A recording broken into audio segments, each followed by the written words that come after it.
Hello mga sangkay! Andito na naman ang sangkay niyong maingay. Another day, another Sunday. Maupay na aga hangatan na. Maaga nga nagising ang bunso ko. Gusto ko pa sanang umilata. Kaso ang oras natin ay alas 8 na. Gusto na rin ata ng bunso na paliguan siya. Mainit na nga dito sa amin kahit alas 8 pa lang. Nilagay ko nga muna siya dito sa kanyang higaan. At ako naman ay nagligpit dito sa aming lamesa. Tinambak ko na nga lang dito kagabi ang mga kinainan namin. Basta sinipa talaga ako ng katamaran kagabi. Hindi naman kasi madami. Kaya mapapasabi ka na talaga na ay bukas na yan.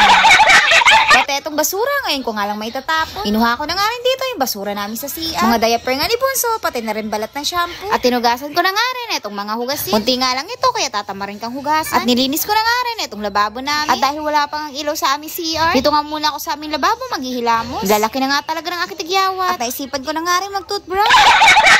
Simula nga nung naumpisahan ko to, abay araw-araw ko na talaga ginagawa. Abay hindi na ako makalabas sa walang kilay. Basta ang gusto ko lang dito, gusto kong maganda ako habang naglilinis. Hoy Mao! Hoy, better siya. Huwag ka masyadong ano dyan. Tagkikin silang yan. Pagbigyan nyo na. Or bilhan mo na yung lang. Branded lang. Nung matapos nga ako, eto nga't pinaliguan ko ng aking bunso. Ang oras nga neto ay alas 9 na. Sakto nga hindi malamig at di mainit. Smell na siya kaya napreskuhan na. Tapos sinama ko na nga siya sa labas para bumili ng kape. Tulog pa kasi ang ate. Kaya walang magtitingin sa kanya. Bumili na nga rin ako ng asukal dahil naubos na pala yung binili ko nakaraan. Pansin ko lang talaga mga sangkay. Masarap nga magkape pag walang pera. Tapos napakasarap mag soft drinks pag maraming pera. Dahil nga black coffee yung tinimpla ko, bumili na rin ako na itong cookies. Masarap nga ito yung partner dito sa mapait at mainit na kape. Sa unang higop, napasok. At inayos ko na nga etong mga labahin ko. Gusto ko na talagang matapos to. Etong paglalaban na walang katapusan. Tapos isasampay. Tapos pag natuyo, hulkas. Tapos panananggalon sa hangin. Tapos tutupiin. Kareklamo mo sangkay. Habebe uwi na. Kapoy na maglinaba. Ano lang. At habang nagtutupi nga ako dito, may isang batang makulit. Tinutumba niya nga rito yung mga tinupi ko. Kaya naman para malibang siya, binigyan ko nga siya ng hangin. At ayun, pinagpapalo niya nga yung ate niya habang natutulog pa. Sabi ko nga dito, wag niyang isturbuhin ang ate niya. Inuna ko na nga yung baso ko. Naihati dito sa bahay ng pinsan ko. Dito nga kasi ako maglalaba sa bahay ng ate ko. Makigamit ako washi. 2 araw na kasi ako nagkukuskus. Tapos itong kurtina nga namin, tinanggal ko na. Lalaban ko na nga ito. Dahil 4 months na itong nakasabit dito. Tapos nahirapan pa akong tanggalin to. Dahil tinali ng napakahigpit ng habibi. Kaya ako talagang nagdusa. May tobo na nga, may straw pa. Napakaangas talaga ng habibi ko.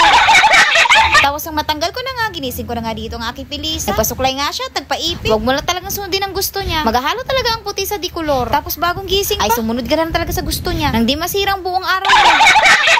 Sinara ko na nga yung pinto. At nagulat nga ako na tinulungan niya ako sa pagbuhat. Tapos dumaan nga kami dito sa tindahan para bumili ng sabon. At bumili na rin kami ng maalmusal niya. Doon na nga lang siya mag-aalmusal dahil anong oras na. Hala, ang ganda ng gising ng pilisa ko. Hindi nga nagmurtugo. Bigger na talaga ang aking pilisa. Natulong na sa mga gawain ko. At kapatid niya nga agad ang hinanap niya. Tapos nag-init na nga ako ng tubig. Dahil lang hingi na nga ng milk itong pilisa namin. Agad ko naman tinimplahan at binantuan ng malamig na tubig. Buti na lang talaga at dinala ko tong tablet niya. Dahil kung wala to, cellphone ko nga ang kukunin niya. Tapos di nga ako makakapag-video. At tuwang-tuwang nakasakay sa walker nga itong bunso ko. Pinalitan na naman ang pinsan niya. At nagpatulong na nga ako sa pinsan kong ilabas itong washing machine ng ate ko. Tapos nilipat nga ng kuya yung motor niya. At nagkaroon nga ako dito ng malaking space. Tapos pinakais ko nga lang yung lagay ng washing. Para nga hindi mauga kung gumiling na. Tapos sa sobrang excited ko nga, wala pang tubig, sinaksak ko na ang washing. At habang nagpapadami na nga ako ng tubig, at sinabay ko na nga itong ibodbod, itong powder na gagamitin ko. Napasayaw na nga lang ako dito dahil nakarinig ako ng tugtog sa kapitbahay. Hulaan nyo kung anong sayaw yun. Ako nang uhula. Ba't adan? Ba't adan? Nang makasalang na nga ako sa washing, eto nga at nakikain na nga ako dito. Nagluto nga ng ampalaya ang pinsan ko. At kumuha na nga ako ng pritong isda sa bahay ng ate. Tara, kain tayo. Pagkatapos nga kumain, hinango ko na nga itong unang naluto. Tapos agad ko naman binanlawan para agad ako matapos. Eto talaga yung gawain na napakabigat. Alam nyo ba dati? Pagkatapos ng piyesta, ang lola ko niya magpapalaba. Tapos yung lalabahan ng maglalaba nun, yung mga biray na ginamit ng piyesta, yung mga bedsheet, tapos cover ng upuan, pati na rin cover ng lamesa. Basta madami yun, tapos malalaki pa. Dagdag pa yung mga damit namin. Walang gamit na washing. Kukuskusin lang ng maglalaba yun. Syempre mga nakaraan pa yun. Di ko lang alam kung magkano yung bayad nun. Tapos natatapos yan ng isang araw yun. Nang kuskus na nga. Tapos ako yung isang 3 araw kong nilalabhan. Tapos maliliit pa yun. Malalakas talaga yung mga sinaunang babae kaysa sa makabagong babae. Mga bago ngayon, nagiging arte.